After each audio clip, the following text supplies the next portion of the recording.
Bonjour et bienvenue à JB Trading. J'espère réellement que ça va bien. Si jamais tu es un régulier de ces vidéos-là, tu vas voir qu'il y a un petit changement de format. On est en train de tester différentes choses, alors ça se peut que ça change durant les prochaines semaines, mais on teste. Alors c'est pour ça que c'est pas le classique, le green screen habituel. Mais écoute, je ne vais pas prendre énormément de ton temps pour cette vidéo-là.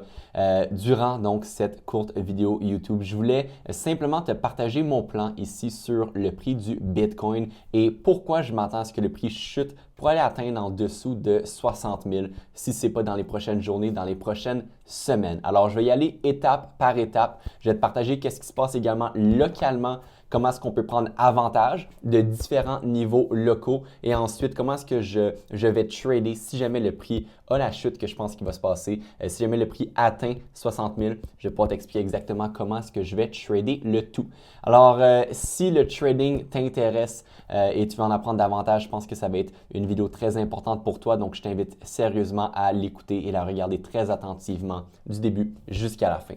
Je te rappelle ici très rapidement notre avis de non-responsabilité. Alors, comme tu sais, tout ce qui est dit ici à JB Trading est pour but d'éducation et de divertissement. Ce ne sont pas des conseils financiers et une fois que tu vas avoir accepté cet avis, on va pouvoir continuer avec notre vidéo. Tu peux voir ici, j'ai différents niveaux sur mon graphique. Alors, ce que tu vois ici, qui est bien évidemment le graphique du Bitcoin, mais ce que tu vois plus précisément, c'est un certain range. Alors, lorsqu'on a une tendance baissière ou une tendance tout court comme on a depuis vraiment les derniers mois, on va avoir besoin de certaines périodes de consolidation. Certaines périodes où est-ce qu'on ne peut pas chuter, chuter, chuter sans jamais avoir de pause, on pourrait dire. Alors à ce moment-là, on va former un range. Et à l'intérieur de ces ranges-là, que je vais également appeler période de consolidation, les participants, alors les acheteurs et les vendeurs, vont devoir un peu décider à quelle valeur juste on est intéressé à acheter et à vendre, dans ce cas-ci, le prix du Bitcoin. Et ça, c'est de la théorie qui va fonctionner peu importe l'actif, peu importe le marché que vous allez trader. Honnêtement, c'est toujours le même principe. On va avoir un mouvement baissier important ou un mouvement haussier important. En d'autres mots, on pourrait dire on va avoir un mouvement impulsif important suivi d'un certain range. Et lorsqu'on a ce range-là, on peut soit rester patient et réaliser qu'on est dans cet environnement-là de range ou identifier des niveaux internes locaux qu'on peut prendre avantage. De temps en temps, il faut faire attention parce qu'il va y avoir beaucoup de monde qui vont se faire prendre à essayer de trader un range comme ça parce qu'ils vont se dire, OK, je vais acheter pour le long terme au milieu d'une période de consolidation et là, le prix va juste monter, descendre autour de ce niveau-là. Ils vont souvent se faire avoir et avoir plusieurs pertes de suite. Alors, il y a différentes options. Dans la majorité des cas, je vais suggérer, sans donner de conseils financiers, de rester patient lorsqu'on a un range comme ça et attendre les niveaux les plus importants de continuation d'une tendance. Mais un trader expérimenté peut prendre avantage de différents niveaux. Et c'est là qu'on va devoir faire juste une certaine analyse technique, utiliser différents outils comme l'outil que j'ai ici qui est le Fixed Range Volume Profile, comme aller identifier nos niveaux horizontaux comme le niveau daily. Et ça va nous permettre justement d'aller précisément là, prendre des trades de manière stratégique, à des endroits très, très, très spécifiques qui nous permettent de finalement se mettre à risque à un niveau où est-ce qu'on a quand même les probabilités de notre côté. Alors, si on fait une certaine analyse de ce range-là très rapidement, on peut clairement voir que la majorité du volume a été échangé où est-ce qu'on a notre ligne rouge ici, qui est le POC. On a la valeur élevée, qui est le VAH, qui est représenté par cette ligne-là. Et on a le VAL, qui est le Value Area Low, qui est considéré en termes de volume la valeur basse. C'est ce qu'on appelle le Value Area de notre range. À ce moment-là, qu'est-ce qui se passe? On consolide aux alentours du Value Area et on réussit à briser le bas de ce range-là. Alors, on brise le bas en termes de volume. Une fois qu'on fait ça, c'est un premier signe de faiblesse. Et on va se dire, OK, théoriquement, si on brise le bas en termes de volume, on va vouloir aller atteindre l'extrémité, donc le bas en termes de prix. Parce que c'est les deux manières d'aller identifier le haut et le bas d'un range. On va avoir le volume qui va être le value area et le prix qui va simplement être les mèches qu'on a formées. Alors, une fois qu'on brise le VAL, qu'est-ce qui se passe? Le prix remonte.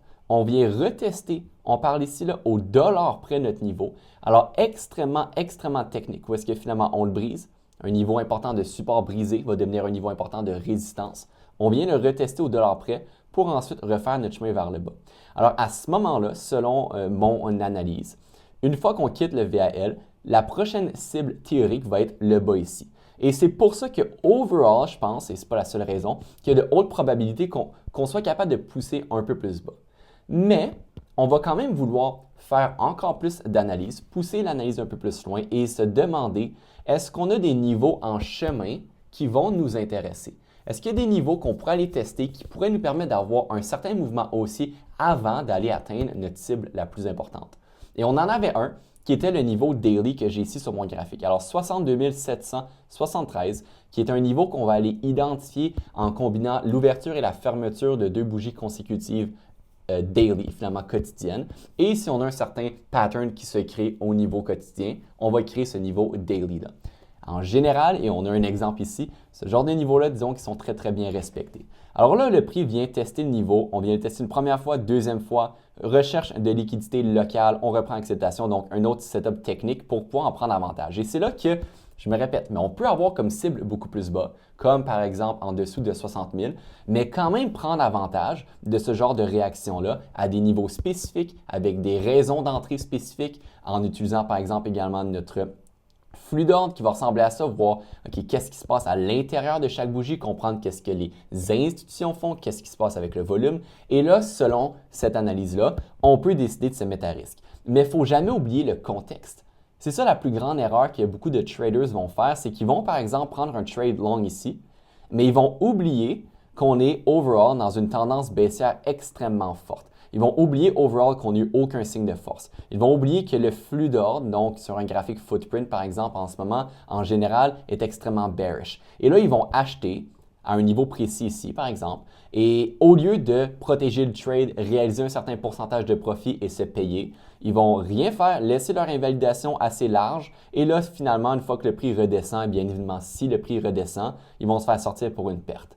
Ils ont oublié le contexte dans lequel ils ont utilisé une stratégie qui fonctionne et donc un trade qui aurait dû être un trade gagnant va se transformer en un trade perdant. Alors, c'est très, très, très important avant de prendre ce genre de trades-là, très local, vraiment précis, de s'assurer qu'on comprend exactement qu'est-ce qui se passe sur un time frame un peu plus élevé en termes de contexte surtout. Alors ça, c'est un peu le premier point que je voulais partager aujourd'hui. Puis, écoute, si tu as des questions à propos de ça, n'hésite surtout pas. Je vais faire un petit ménage et là, je vais te partager les niveaux qui se retrouvent juste un peu plus bas et la raison pourquoi, honnêtement, si on est pour faire un nouveau bas, je vais être intéressé à acheter. Et pour ça, on va même basculer sur le graphique weekly. Et là, je vais zoomer out un peu. Puis ça nous donne encore une fois une bonne perspective de ce qui se passe en termes de volume, en termes de prix. Vraiment un beau mouvement baissier très, très fort. Mais on atteint graduellement une de mes cibles les plus importantes sur les très hauts time frames. Alors pour ça, je vais prendre mon Fib Retracement qui va être juste ici. Je ne vais pas le cacher avec la caméra, mais le Fib Retracement, je le prends à partir du bas complet de notre bull market jusqu'au haut en ce moment. Et là, on peut voir qu'on a le Golden Pocket, qui est la région entre 57 700 à 54 000 environ. Je peux même ajouter là, nos niveaux pour que ce soit un petit peu plus facile. On va les ajouter ici, qui est donc entre le 6.18 et le 6.5, les niveaux les plus populaires pour une raison de notre Fib Retracement. Alors, on peut voir qu'on a notre Golden Pocket qui s'en vient juste un peu plus bas ici. Si on vient maintenant voir comment que le volume a été distribué, et j'ajoute maintenant le Fixed Range Volume Profile, tu vas pouvoir voir qu'on a, en incluant pas mal l'entièreté de nos pas mal 2 derniers bull markets, le POC, qui va être le point où est-ce qu'on a échangé le plus de volume depuis littéralement les dernières années, depuis littéralement le 2020, depuis environ 5 ans, honnêtement. Le niveau où est-ce qu'on a le plus de volume s'en vient aux environs de 57 400. Alors là, à la même région, on a un Golden Pocket sur le macro et un POC également sur le macro. Alors, si le prix est pour redescendre, est-ce que ça va être bearish? Oui, mais ça va nous permettre d'aller tester cette zone-là. Et de mon côté, sans donner aucun conseil financier, bien évidemment, si on me donne une certaine réaction, si on me donne une raison de prendre le trade à cette région-ci, une bonne réaction sur notre flux d'ordre, je vais absolument être intéressé à me mettre à risque d'une manière bien évidemment contrôlée, avec donc une bonne gestion des risques, mais je vais être intéressé à acheter cette région-là d'environ 57 à 54 000. Si par contre le prix vient briser la région du POC et qu'on a vraiment cette faiblesse-là, bien à ce moment-là, ça va être honnêtement extrêmement bearish et je vais même m'attendre à une continuation baissière assez importante pour possiblement aller atteindre les environs de 30 000. Je ne suis pas en train de dire qu'on s'en va à 30 000, mais on va y aller étape par étape. Mais pour le moment, avec cette tendance baissière-là, un certain bris de structure sur les hauts time frames et maintenant qu'on vient tester le VAH pour une deuxième fois, il y a des très très hautes probabilités qu'on vienne redescendre aux environs du POC qui va être juste un petit peu plus bas. Et encore une fois, là, on se fait un plan, on se fait une certaine stratégie, une certaine thèse, mais une fois que le prix atteint le niveau, on ne va pas aller all-in. On va faire une analyse de contexte, on va basculer sur les plus petits intervalles de temps et on va aller voir localement qu'est-ce qui se passe. Est-ce qu'on a une certaine recherche de liquidité? Est-ce qu'on est capable de reprendre acceptation par-dessus notre point de référence qui va être lui?